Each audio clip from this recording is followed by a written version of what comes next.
Hello friends, KP360 talk YouTube ಚಾನಲ್ಗೆ ಸ್ವಾಗತ. ಈ ದ್ವೀಪಗಳು ಎಷ್ಟು ಸುಂದರವಾಗಿದೆಯೋ ಅಷ್ಟೇ ನಿಗೂಢ ರಹಸ್ಯಗಳನ್ನು ಹೊಂದಿವೆ. ಓಕೆ ಫ್ರೆಂಡ್ಸ್, ಬನ್ನಿ ಜಗತ್ತಿನ ಅತ್ಯಂತ ಅಪಾಯಕಾರಿ ದ್ವೀಪಗಳ ಬಗ್ಗೆ ನೋಡೋಣ. ಫ್ರೆಂಡ್ಸ್, ನಾವು ಯಾವುದೇ ಸುಂದರವಾದ ಸ್ಥಳ ಅಥವಾ ಜಾಗವನ್ನು ನೋಡಿದಾಗ ನಮಗೆ ಅನಿಸೋದು, ವಾವ್, ಎಂಥ ಸುಂದರವಾದ ಜಾಗ, ನಾನು ನನ್ನ ಜೀವನವನ್ನು ಇಲ್ಲಿ ಕಳೆಯಲು ಇಷ್ಟಪಡುತ್ತೇನೆ ಎಂದು ಅನಿಸೋದು ಸಹಜ.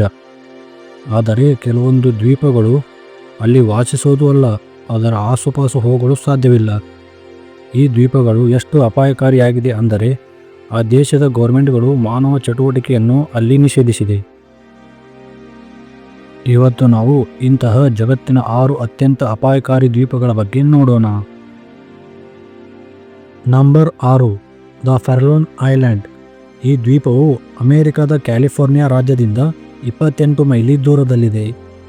ಈ ದ್ವೀಪವನ್ನು ಡೆವಿಲ್ ಟೀತ್ ಎಂಬ ಹೆಸರಿನಿಂದ ಕರೆಯುತ್ತಾರೆ. ಈ ದ್ವೀಪದ ಬೆಟ್ಟಗುಡ್ಡಗಳು ಭಯಾನಕ ಹಲ್ಲಿನ ಆಕಾರದಂತೆ ರೂಪುಗೊಂಡಿವೆ.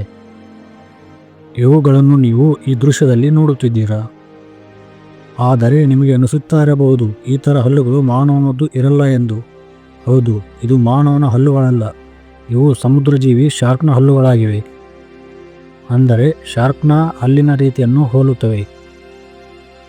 ಈ ದ್ವೀಪದ ಅಕ್ಕಪಕ್ಕದಲ್ಲಿ ನೀರಿನಲ್ಲಿ ಎಷ್ಟು ಶಾರ್ಕ್ಗಳು ಇವೆ ಎಂದರೆ ಇದನ್ನು ಭಯಪಟ್ಟು ಯಾರೂ ಈ ದ್ವೀಪದ ಅಕ್ಕಪಕ್ಕ ಸುಳಿಯೋದಿಲ್ಲ.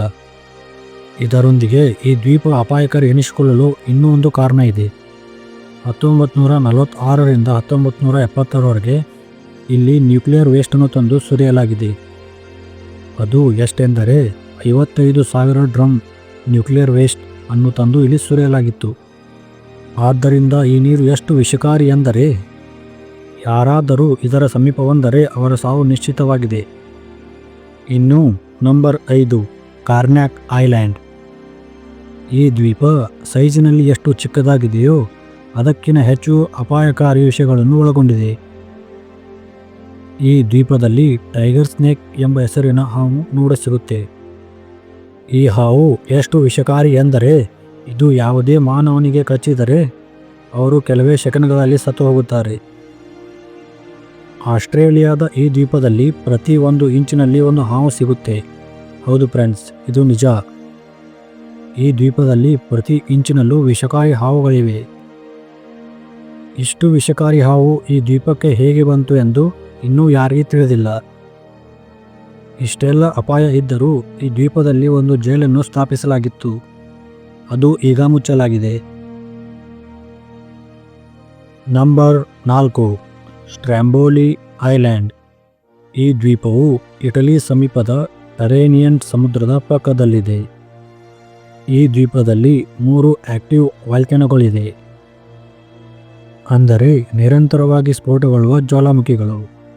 ಇದರ ಆರ್ಭಟ ಎಷ್ಟು ಭಯಾನಕ ಇರುತ್ತೆ ಅಂದರೆ ತುಂಬ ದೂರದಿಂದ ನೋಡಬಹುದು. ಈ ಜ್ವಾಲಾಮುಖಿ ಈಗಿನದಲ್ಲ, ಸುಮಾರು 5,000 ವರ್ಷಗಳಿಂದ ಜ್ವಾಲಾಮುಖಿಯು ಹೊರಬರುತ್ತಿದೆ. ಇದು ಇನ್ನೂ ನಿಲ್ಲುವ ಯಾವುದೇ ಲಕ್ಷಣಗಳು ಕಾಣುತ್ತಿಲ್ಲ. ತುಂಬ ಜನರು ಇದರ ಬಳಿ ಹೋಗಲು ಪ್ರಯತ್ನಿಸಿದರು, ಆದರೆ ಯಾರೂ ಇದರ ಬಳಿ ಹೋಗಲು ಸಾಧ್ಯವಾಗಲಿಲ್ಲ. ಮತ್ತೆ ಮತ್ತೆ ಪ್ರಯತ್ನಿಸಿದರೂ ಇದರ ಬಳಿ ಹೋಗಲು ಯಾರಿಗೂ ಸಾಧ್ಯವಾಗಲಿಲ್ಲ. ಆದರೆ ಒಬ್ಬ ಹೈಕರ್ ಇಲ್ಲಿ ಹೋಗಲು ಪ್ರಯತ್ನಿಸಿದ. ಅವನು ಅಲ್ಲಿ ಹೋದ ನಂತರ ಮರಳಿ ಬರಲೇ ಇಲ್ಲ. Number 3, Deadman island. ಈ ದ್ವೀಪವು ಯುನೈಟೆಡ್ ಕಿಂಗ್ಡಮ್ನಲ್ಲಿದೆ. ಈ ಇಡೀ ದ್ವೀಪದಲ್ಲಿ 200ಕ್ಕಿಂತ ಹೆಚ್ಚು ಮನುಷ್ಯರ ಅಸ್ಥಿಪಂಜರಗಳು ದೊರೆತಿವೆ. ರಿಸರ್ಚರ್ಗಳು ಹೇಳೋ ಪ್ರಕಾರ ಇವು ಜೈಲಿನ ಕೈದಿಗಳ ಅಸ್ಥಿಪಂಜರಗಳಾಗಿವೆ. ನಿಮಗೆ ಅನಿಸುತ್ತಾ ಇರಬಹುದು, ಈ ದ್ವೀಪದಲ್ಲಿ ಕೈದಿಗಳ ಅಸ್ಥಿಪಂಜರ ಹೇಗೆ ಬಂತು ಎಂದು. ಇವು ಸಾಂಕ್ರಾಮಿಕ ರೋಗ ಬಂದು ತುಂಬ ಜನ ಒಮ್ಮೆಲೆ ಸಾವನ್ನಪ್ಪಿದಾಗ ಅವರೆಲ್ಲರನ್ನೂ ಈ ದ್ವೀಪದಲ್ಲಿ ತಂದು ಹೂತು ಹಾಕಿದ್ದರು. ಸಮಯ ಕಳೆದಂತೆ ಮಳೆ, ಸುನಾಮಿ ಇಂಥವುಗಳಿಂದಾಗಿ ಮಣ್ಣು ಸವೆತದಿಂದ ಈ ಅಸ್ಥಿಪಂಜರಗಳು ಹೊರಬಂದಿವೆ. Number 2, north Sentinel island. ಈ ದ್ವೀಪವು ನೋಡಲು ತುಂಬ ಸುಂದರವಾಗಿದೆ, ಅಷ್ಟೇ ಅಪಾಯಕಾರಿ ಕೂಡ ಆಗಿದೆ. ಇದು ನಮ್ಮ ಭಾರತ ದೇಶದ ದ್ವೀಪವಾಗಿರುವುದು ವಿಶೇಷ. ಇದು ಬೇ ಆಫ್ ಬೆಂಗಾಲ್ನಲ್ಲಿದೆ. ಅಂಡಮಾನ್ ಐಲ್ಯಾಂಡ್ನ ಭಾಗವಾಗಿದೆ. ಇಲ್ಲಿಯ ಬೆಳ್ಳನೆಯ ಮಣ್ಣು, ಶುದ್ಧವಾದ ನೀರು ನೋಡೋಕೆ 2 ಕಣ್ಣು ಸಾಲದು. ಅಷ್ಟು ಸುಂದರವಾದ ದ್ವೀಪವಾಗಿದೆ. ಈ ದ್ವೀಪದಲ್ಲಿ ಜಗತ್ತಿನ ಅಪಾಯಕಾರಿ ಬುಡಕಟ್ಟು ಜನಾಂಗ ವಾಸವಾಗಿದೆ.